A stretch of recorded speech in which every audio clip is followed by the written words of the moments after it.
Herzlich willkommen zu unserer Roomtour. Wir zeigen euch heute, wie wir auf unserem 30 Fuß großen Boot leben. Also, auf geht's! Wir, das sind Doro und Dennis. Zwei Menschen mit chronischem Fernweh, einem kleinen Boot namens Nami und einer großen Portion Neugier. Wir leben auf 30 Fuß, manchmal chaotisch, meistens eng, aber immer mit Meerblick. Wir befinden uns jetzt im Cockpit. Das kennt ihr sicherlich schon von dem einen oder anderen Video, weil 90% unserer YouTube-Zeit findet hier statt. Ganz ersichtlich sind hier die Solarpaneele. Wir haben 4 Stück, à 130 Watt Peak, was vollkommen ausreicht, um unseren Strombedarf zu decken. Die seitlichen Solarpaneele sind mit Armen ausgestattet, sodass wir sie zur Sonne ausklappen können. Wir haben hier noch eine 4-Personen-Rettungsinsel. Also hier haben wir noch einen alten Rettungsring, Gemüsenetz und unsere Lichterkette für die abendliche schöne Stimmung. Des Weiteren befindet sich im Cockpit noch unsere Wachskiste, das unendliche Loch, wie wir es zaghaft nennen. Es ist praktisch wie ein Keller, viel Stauraum, man tut sehr viel rein und will es hoffentlich nie wieder raustun.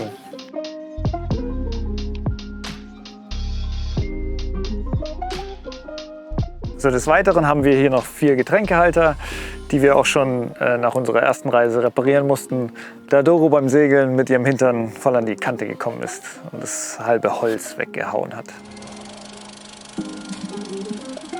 Dann haben wir noch einen Ausklapptisch, bei dem wir gemütlich draußen essen und Kaffee trinken können. Als nächstes zeigen wir euch die Küche.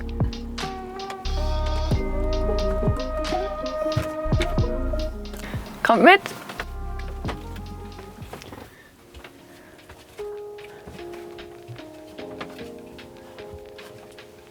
Hier befinden wir uns in der Küche. Wir haben 2 Waschbecken. Nutzen tun wir tatsächlich nur das.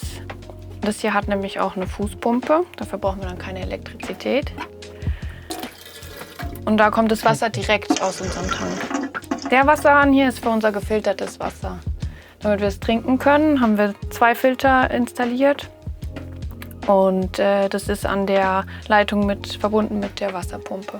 Dafür müssen wir die Wasserpumpe einschalten. Und dann können wir hier Trinkwasser zapfen. Hier haben wir einen kardanisch aufgehängten Herd mit Ofen sogar. Das heißt, wir können sogar Kuchen backen. Der ist aktuell abgedeckt, weil wir im Hafen sind und im Hafen kochen wir mit Induktion. Unter unserem gespülten Geschirr befindet sich unser Kühlschrank. Der ist ziemlich groß für so ein kleines Boot, aber wir kriegen auch, dadurch, dass wir hier Langzeit leben, brauchen wir das auch. Neu installiert haben wir etwas Licht, damit ich auch was sehe beim Kochen. Und dahinter befindet sich unser Stauraum mit all unserem Geschirr, Tupperdosen und was man halt alles so braucht in der Küche. Und hier ist der Stauraum für die Töpfe und die Pfannen. Ansonsten haben wir noch so ein Regal installiert, wo wir einfach alles immer griffbereit haben zum Kochen. Auf der Seite befindet sich hier noch eine kleine Ablage für Tassen und Gläser. Und hier haben wir Schneidbretter, Öl, Essig. Hier ist unsere Gewürzschublade. Genau, und hier unten sind so Sachen für den Backofen verstaut. Und hier unten ist unser mobiles Spülbecken verstaut. Das nutzen wir, wenn wir vor Anker sind. Da spülen wir vor mit Salzwasser. Und weiter geht's im Schlafzimmer. Willkommen im Schlafbereich. Klein, aber fein ist hier das Motto. Wir haben hier ein Schränkchen, das wir tatsächlich nicht für unsere Klamotten, sondern für unsere Werkzeuge nutzen.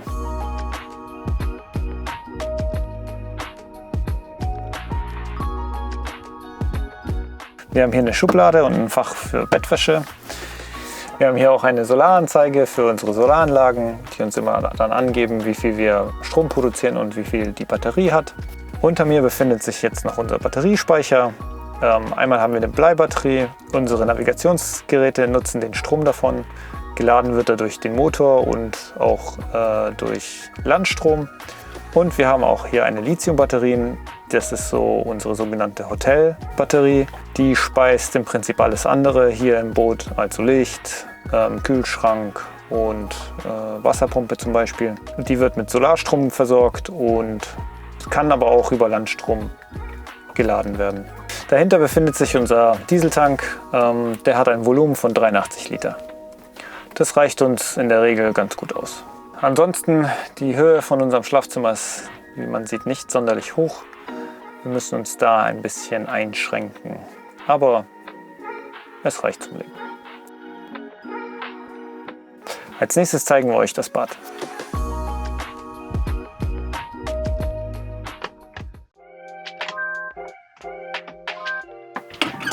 Willkommen in unserem kleinen, aber feinen Bad.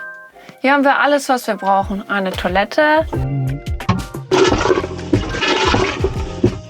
ein Waschbecken,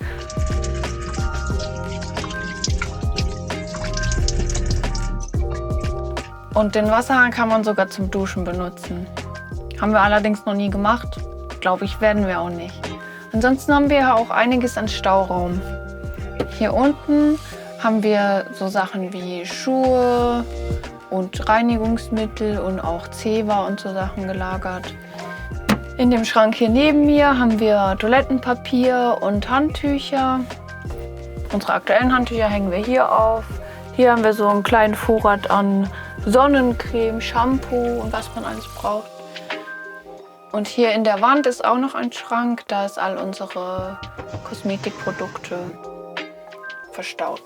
Fenster zum Lüften gibt es auch. Und natürlich einen Spiegel an der Tür. Und als nächstes setzen wir uns an den Schreibtisch.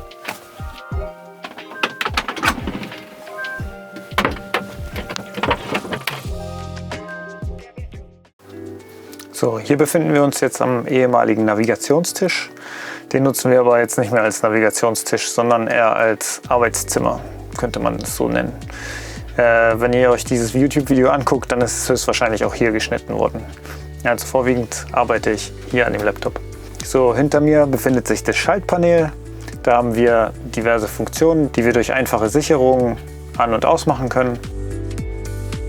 Hier die Funke. Dann haben wir hier den Plotter.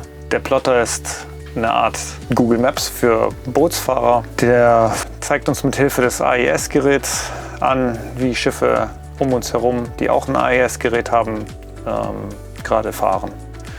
So sind wir auch für größere Schiffe auf ihrem Radar bzw. auf ihrem Plotter sichtbar. Genau, unterm Schreibtisch befindet sich noch unser AIS-Gerät.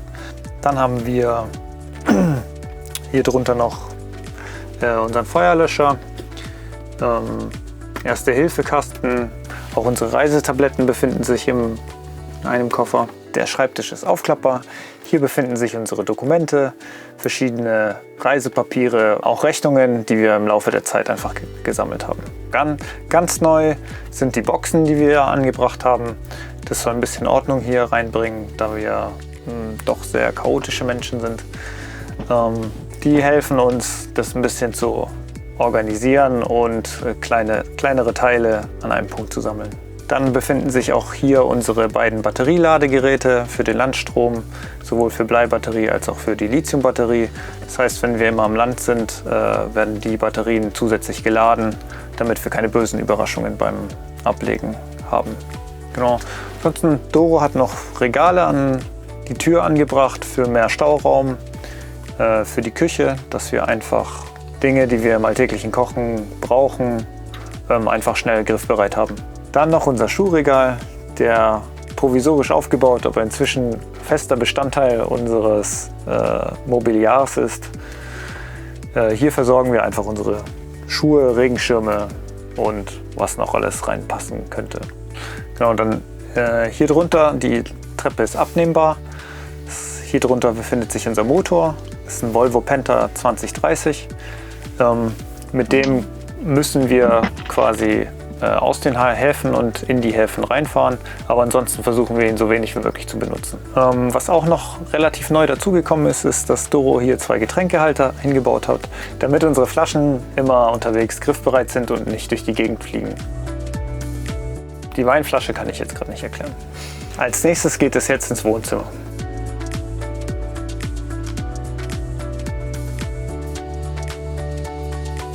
So, willkommen in unserem Salon. Er fängt auch direkt hinter der Küche und hinterm Schreibtisch schon an.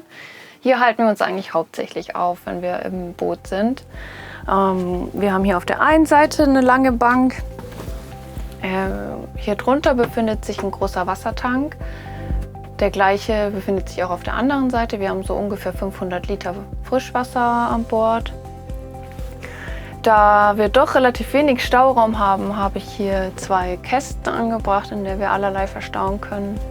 Ansonsten ist auf der Seite hier hauptsächlich Lebensmittel verstaut. Also hier oben im Regal und auch hinter der Schiebetür sind Lebensmittel.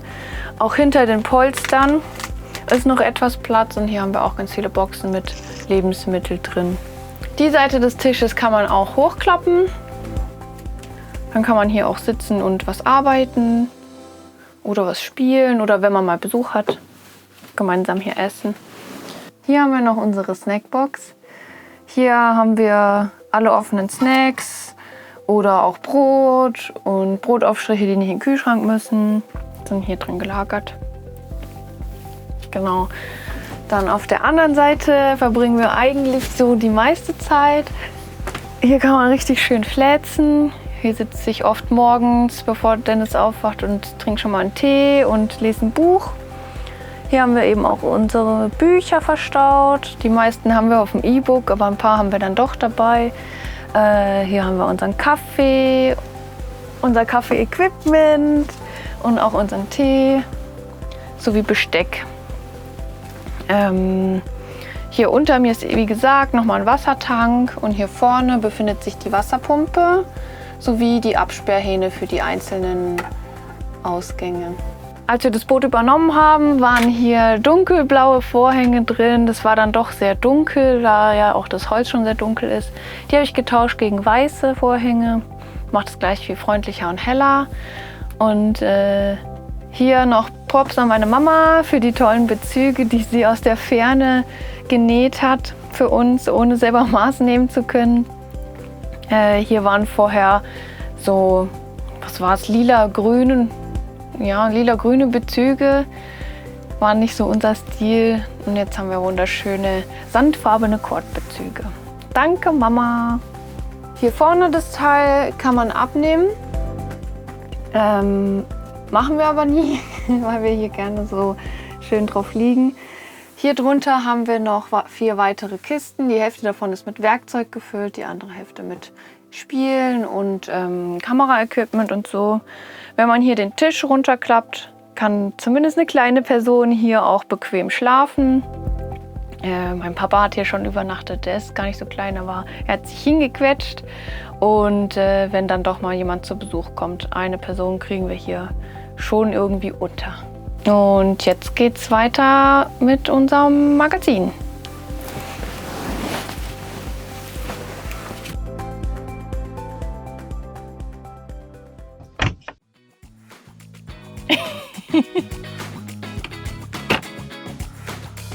Hier sind wir in unserem Magazin.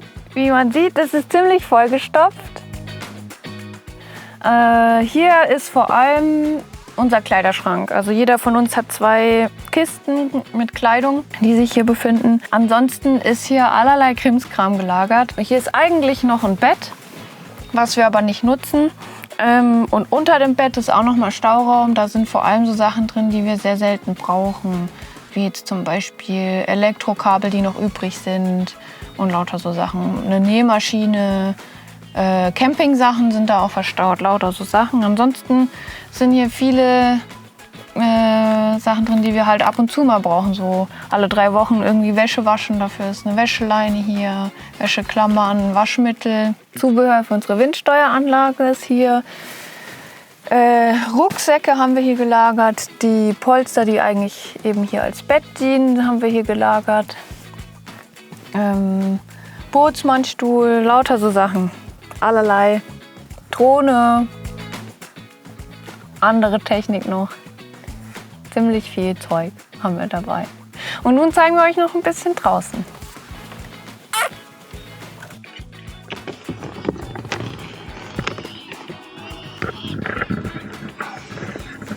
Und hier befinden wir uns jetzt in der Chill Area.